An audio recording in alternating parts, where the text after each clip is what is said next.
Welcome back to the Karen Cave. Well, you see what I've got in my arms today, corn. We've got 13 dozen ears of corn and the entire family is coming over to help put it up.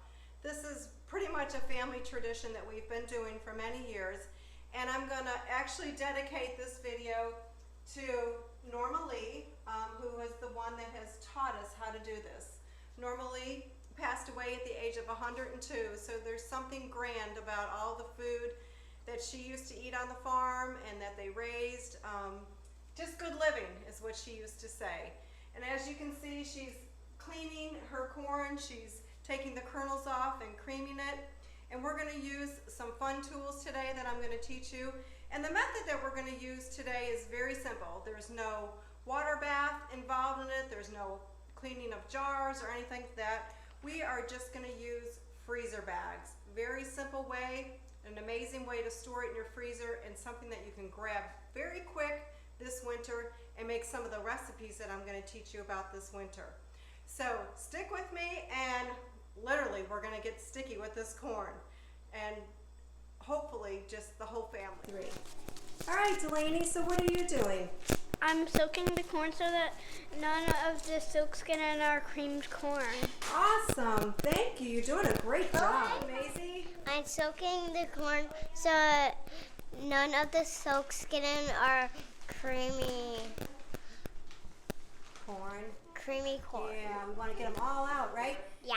Okay, Vera, we have a ton of corn here. How many dozen ears of corn do we have? 13. And how many ears of corn are in a dozen? 12. And what's 12 times 13? 156. Awesome! We're going to have a lot of corn, aren't we? Yes. All right, let's get corning.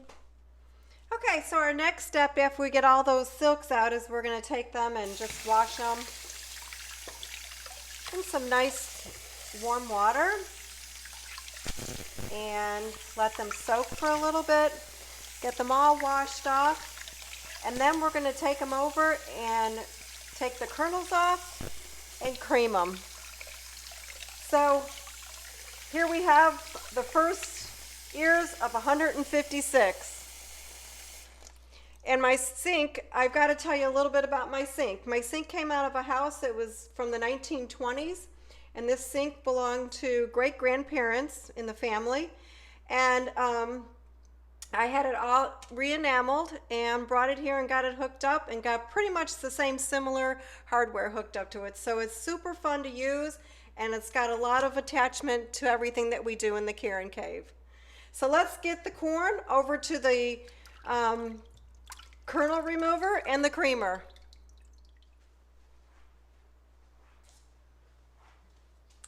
Okay, so we're all set up to start this process, and the crew has got a real assembly line going on over there.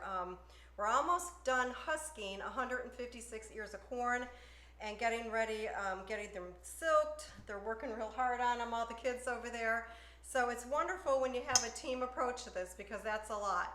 It all depends on how much you want to do, but we're putting up enough for everybody to have all through the winter. So we hope to have many quart bags of this by the time we get done. Okay, so we're all ready to start removing the kernels and creaming it at the same time. So what I use for that is called the corn cutter and creamer. This is a board, basically. This is what it looks like. And you run the ear of corn down the little path here, just like this, and as it goes down, it removes the kernels and it creams it all in once. So back when we did it with Grandma, she had little knives, and we would sit outside, like she had her pan in the picture, and we would take that knife and run it down the cob to get the kernels off, and then we'd have to run that knife down it over and over and again to get that cream out of it. Well, this little magic baby does it all in one step for you. So all you have to do is go down it and in it. And this big metal bucket is probably one of the best pieces that I've had.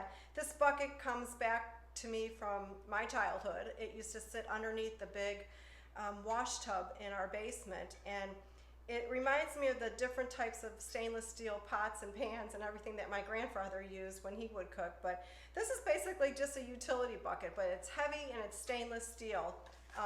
So when you're running the Cobb down here, it gets messy, it splashes everywhere, and this is nice and deep, so when you're doing this, it keeps it contained within here. So I'm going to take you over to Jonathan and let him show you how we're doing this. And then I'm going to get these creamed and removed, and then I'm going to show you what our next step is as to blanching it and cooling it and then getting it into some bath. Jonathan, so what's we got going on over here? We're taking the kernels off the cob. And how are you doing that? You're taking the kernels off at the same time you're getting the juice out. That'll cut the kernels, and that starts to cream the rest of it. So here's my first draw at this corn cob right here as I removed all the kernels and I've gotten all the juice out of it. So let me show you how this nifty little board works. You just put the cob at the top here and push down and it comes right off. And you can see the juice just running out of it. And I'll show you that also at the bottom of the bucket here when we get done. And you can run it over it several times. But how much easier is this than having to take a knife and I'll tell you, if you haven't gone to the gym for the day, this is your workout. Getting this corn all done. So I'll continue to work on these, and when we get them all done, I will take you to our next step.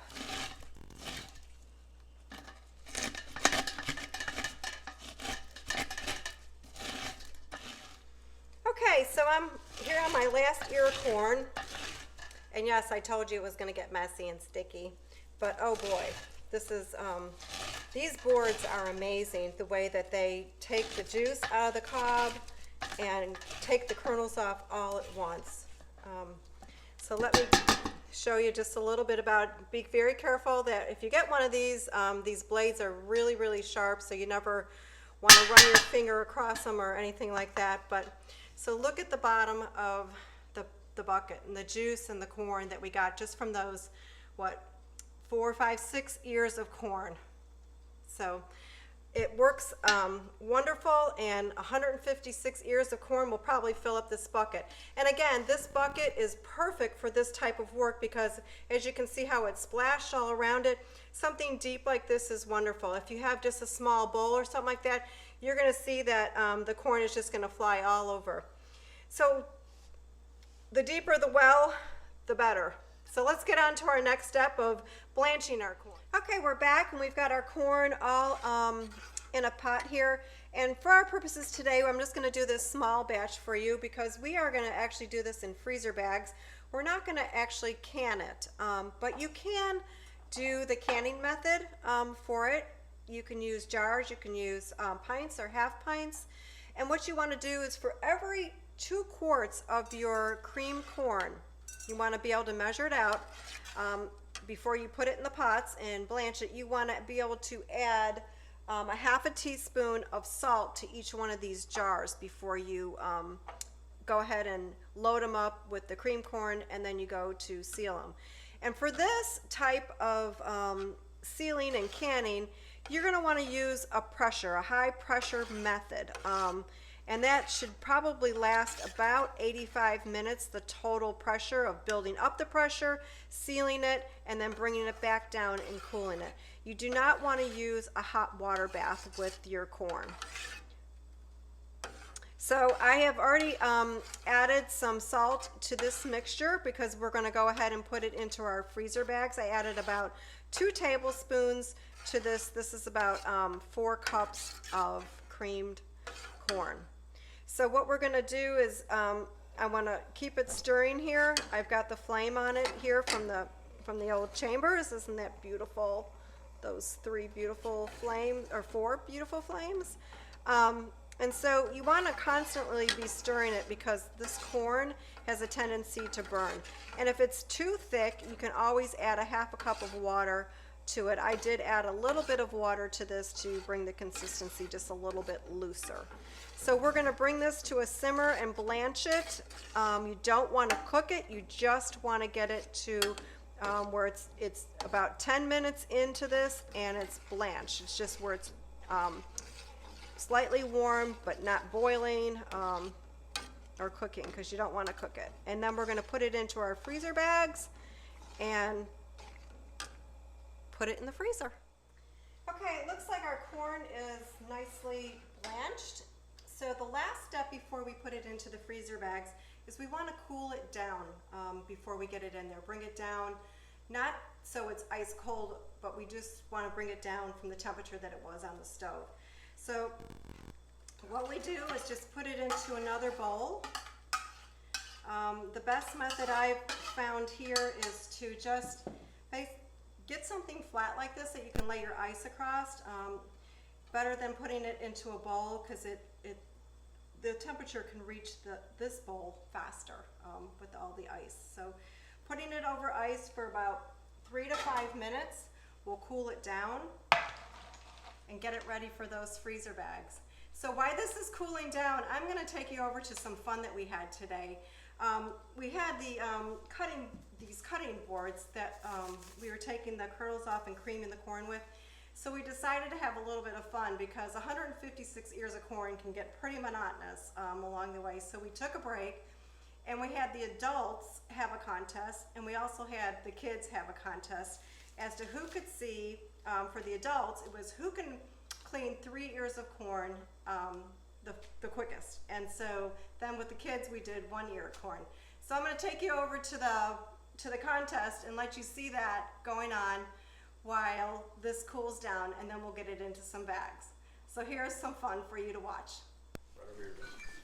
Okay. I'm almost done. Got it? Want me to do it or you gonna do it? Me. Okay. Is this one done? Good job. Got me. Yep. 1, 2, 3, start.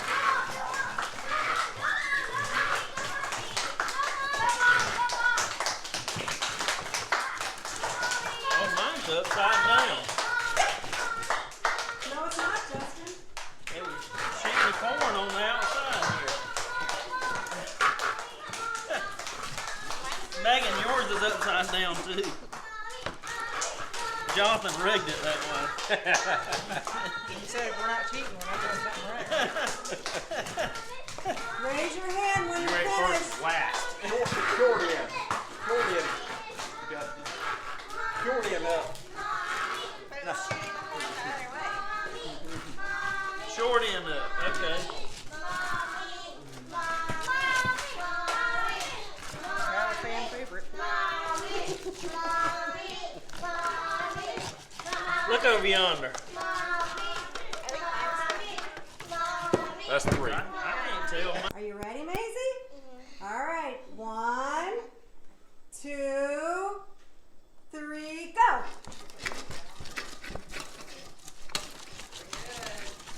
Do you want to put it down in the bowl? Okay. Yep, you got it.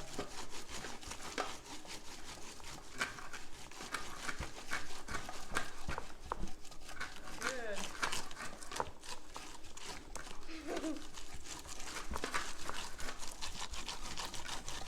I do not want to cut my hand. I already cut my foot. Push your ball up closer to you, sweetie. There you go. How's it going, Maisie? Good. Yeah? You killing it over here? Really good. Almost done. All right. Done. Are you done? Yes. Let's see that kernel. Let's see it. Which one was yours, Elaine? Hold it up. Woo! Way to go, girl. All there's still a right. few Keep on there. going. Well, I hope you enjoyed that little bit of fun in the contest that the adults had and the kids had. I think you know who the kids were rooting for. But our corn here is ready to go. This cooling method is really ideal. Again, just one larger pan with the ice. These longer flat pans like this, casserole pans, are wonderful to use. Even a big baking sheet works really well. If you put a big baking sheet down and you just put some ice on it and put another pan on it and just put this down, it cools it off really nice. So then what I took is just a regular coffee mug, a nice tall one. I took my bag and folded it over, And I'm gonna fill that with about 3 good scoops of this, 3 or 4 to get it halfway full.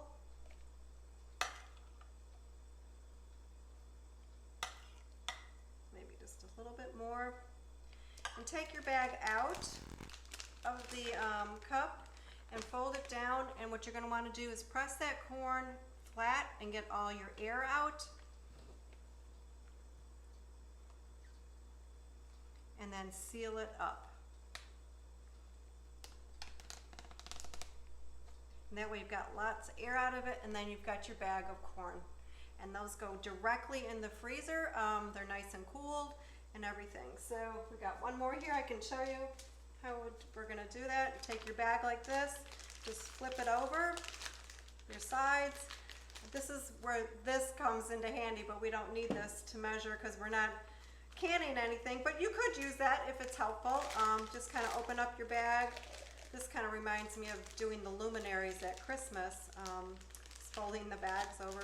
Stick it in your cup and put the rim on the outside, and that way it makes it easy for you to fill it.